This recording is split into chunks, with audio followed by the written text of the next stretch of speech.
Hi everyone, it is currently the 16th of November 2014. Meteorologist Robert Spetta here with you today.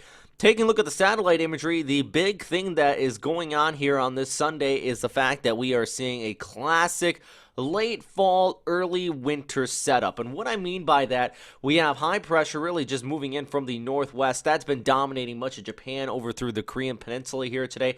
Actually, take a look at the latest surface analysis from the Japan Meteorological Agency. Is what is dominating the weather pattern out here into northeastern Asia is this 1028 millibar high pressure system moving towards the east right around 15 knots, but really this is just making for some clear conditions, sunny skies. We do have a low over North Korea. That's going to bring some snowfall and eventually will work its way towards the east, bring some more precipitation for northwestern portions of Honshu. But really, that's the dominating factor out here. The other big thing, though, is you see this cold front way off here towards the east. Believe it or not, that kind of extends well back towards the west on the southern extent of this high pressure system. We go back to the satellite imagery there. You can even see this here with all these open cell cumulus off towards the northeast. That's all that cool air being dragged in.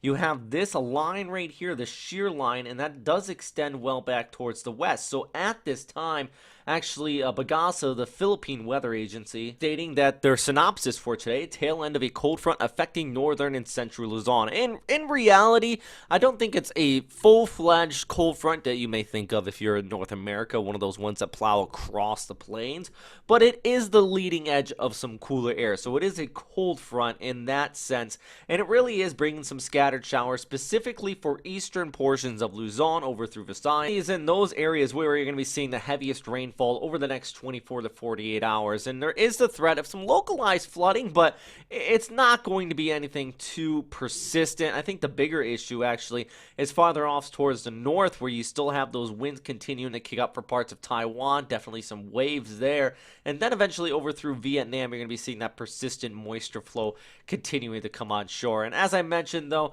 this is very typical for this time of year. It is the northeast monsoon, so you have your high pressure area over Siberia, and all of those winds continuing to wrap around the eastern periphery of that, rolling down through the Pacific. And even right here on Monday and Tuesday, you can see a new cold surge setting up with that low that I mentioned pushing off towards the east and another high coming in.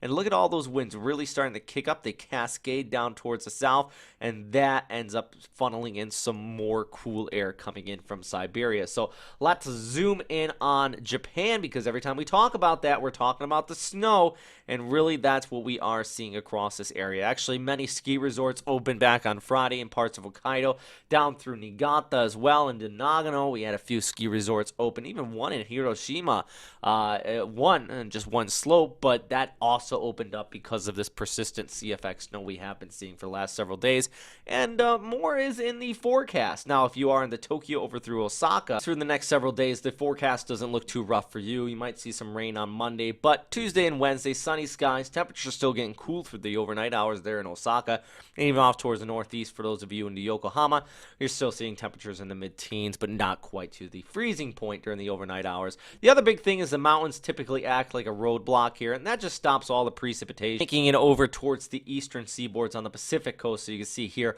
all the snow really just continues to pile up across parts of Hokkaido and down through the Japanese Alps. So if you're in Tokyo, don't worry about the snow. If you're a skier, though, get on a bus, and maybe if you head north, you might see something out there. I mentioned, though, temperatures on the chilly side. It could be worse, though, if you're off here towards the north and in Siberia, minus 25. That one location actually seeing a low of around minus 30. In Ulaanbaatar, minus 2 at this time, but their low for the day right around minus 22 to 23 in that city. So definitely, if you think it's cold, the Siberian high does have some lasting effects if you're farther towards the northwest. For now, that's really all we're going to be talking about here today. Still going to see those scattered showers for the Philippines. That'll taper off by the end of the weekend, going into Monday and Tuesday. Outside of that, I don't see anything organizing in the tropics. The next cold surge is going to be the big topic, but just high pressure really dominating until that happens, and things remaining relatively calm out here. I mean, just take a look at this. There's not much happening outside of the tail end of that high, and just some precipitation right there between the easterlies and our Siberian high off towards the north. So, hey guys, stay cool, stay safe, and as always, thanks for watching. Bye.